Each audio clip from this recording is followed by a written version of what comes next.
Howdy, I'm Luke, and if you've been watching my channel for the half a year it's been around, you will probably have seen these posts I make about these things called magic cards.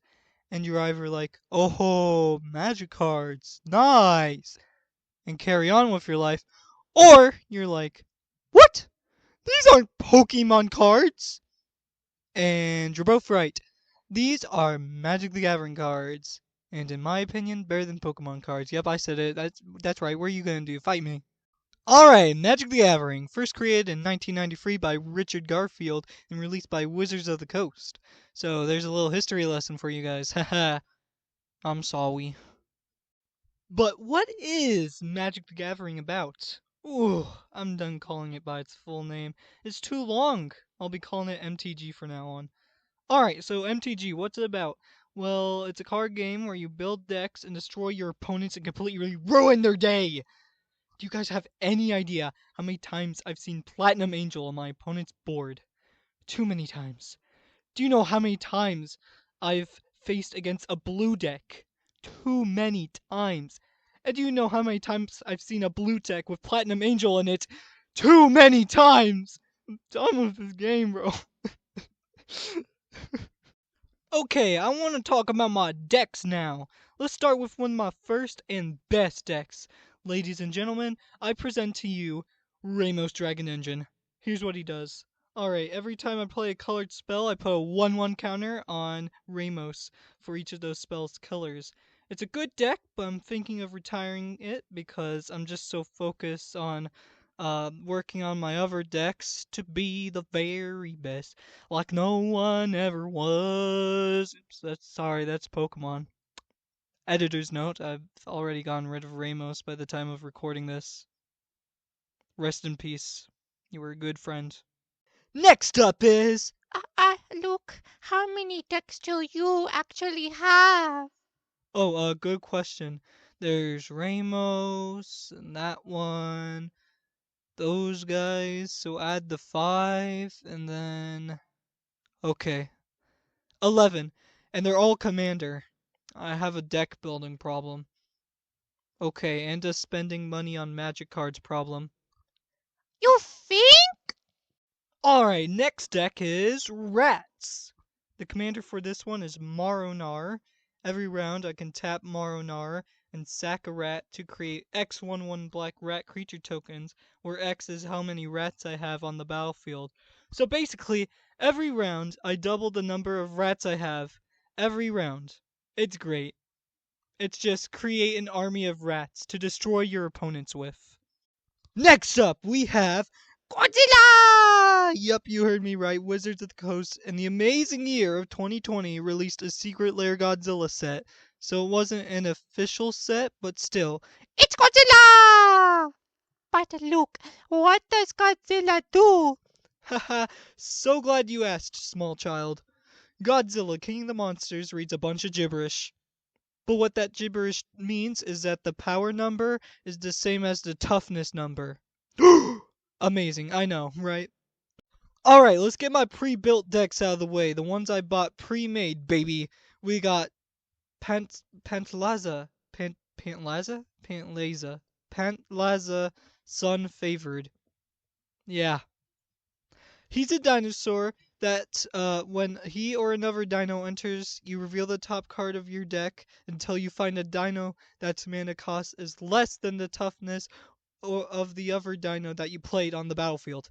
I know, a little confusing. Next is another card with a confusing name. Galadriel. Galadriel. Galadriel 11th Queen. My Lord of the Rings deck. We'll go more in depth on the Lord of the Rings set later, but right now, there's a lot of text on her, but basically during your combat, if you played another elf, either A, the ring tempts you, or B, you draw a card. Yippee! And what happens is decided by a vote. Next is Yuma, Proud Protector, from one of my favorite magic sets of all time, Outlaws of Thunder Junction. And I'm sure the reason why it's my favorite is really hard to figure out. Yuma costs 1 mana less for each land card in your graveyard, and whenever Yuma enters or attacks, you may discard a land card. If you do, draw a card, and if it's a desert, then you create a 4/2 green plant warrior with reach.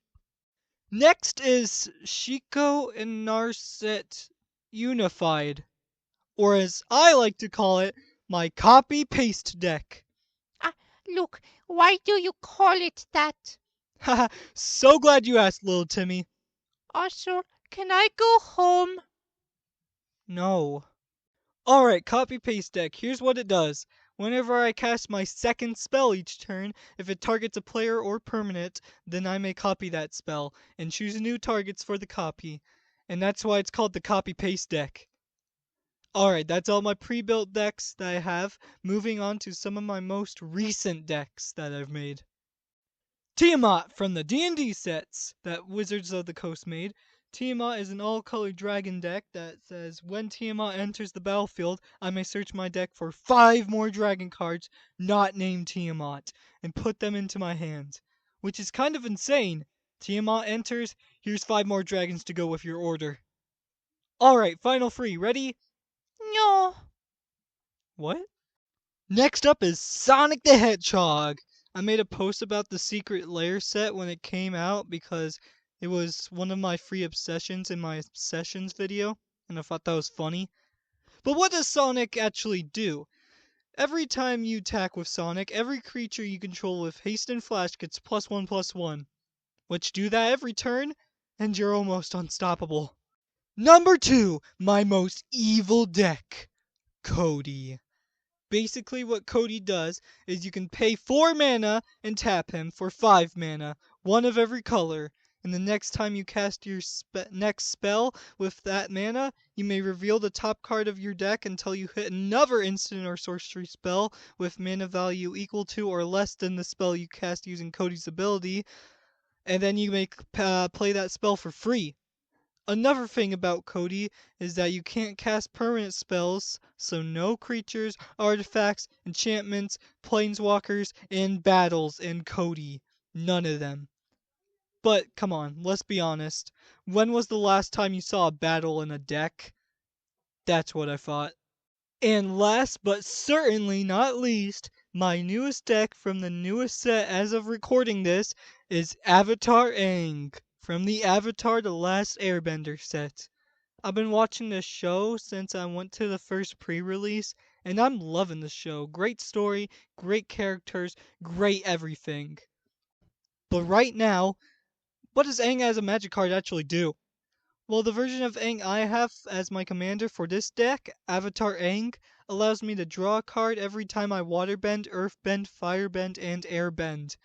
Then if I did all 4 of those in one turn, I may transform Aang into Aang, Master of Elements, who allows me to cast my spells for 5 less, one of each color, so I can basically cast all my spells for free.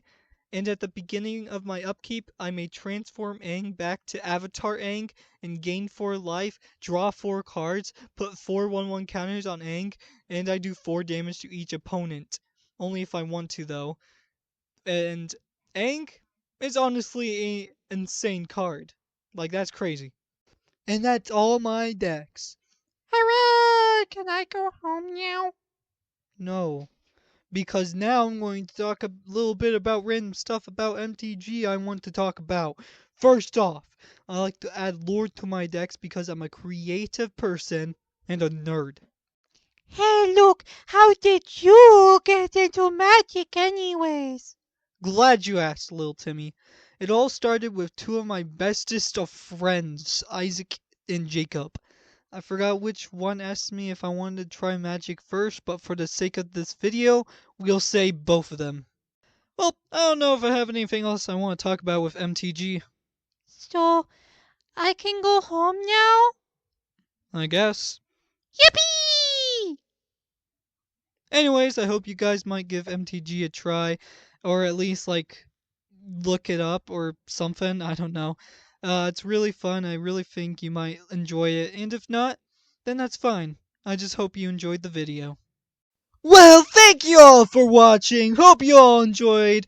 And make sure to keep an eye out for my next video where I play all my MTG decks live for like 8 hours. Alright, bye bye.